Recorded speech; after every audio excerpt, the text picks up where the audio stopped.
And with that, I'll turn it over to Representative McClellan, who represents the district in Virginia.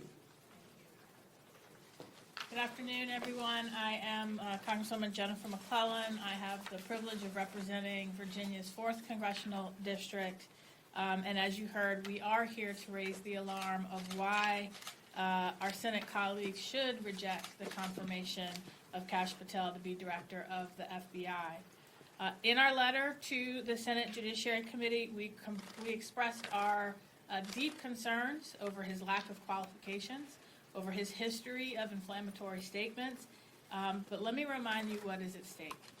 The FBI stands as one of the most critical institutions in our democracy. It is tasked with defending our national security, and it is tasked with upholding the rule of law.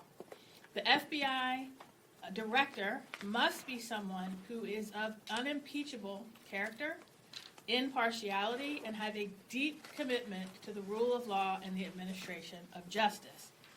The FBI plays a critical role in protecting public safety, in upholding civil rights, and whoever holds this position is responsible for preventing national security threats, maintaining public trust, and uncovering schemes of fraud, abuse, and corruption.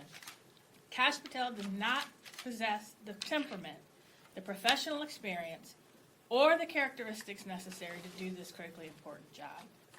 Now, I represent Virginia, which is home to the FBI Laboratory Investigation, the Operational Technology Division, the FBI Academy at Quantico, 2 FBI field offices, and we have thousands of Virginians who work for the FBI.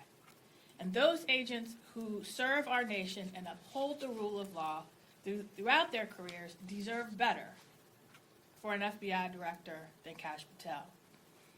He has literally published an enemies list.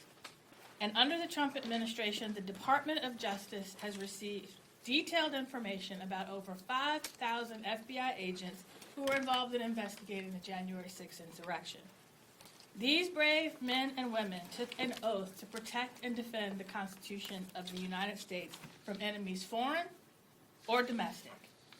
And just last week, the wife of one of those FBI agents, who lives in Richmond, detailed the fear and anxiety that they now must endure in a letter to the editor to one of the local publications in my district. And here is what she wrote. The decision to publicly name and punish these professionals does not only put their lives at risk, but also endangers their spouses, children, and loved ones. The fear we now live with is profound. The loss of anonymity has placed us in the crosshairs of political extremism, making even the most basic aspects of going to work, sending our children to school, interacting in our own communities, fraught with risk. Is this really what America has come to? Where the wives and children and husbands and loved ones of those people who dedicate and risk their lives to keep us safe fear for their own?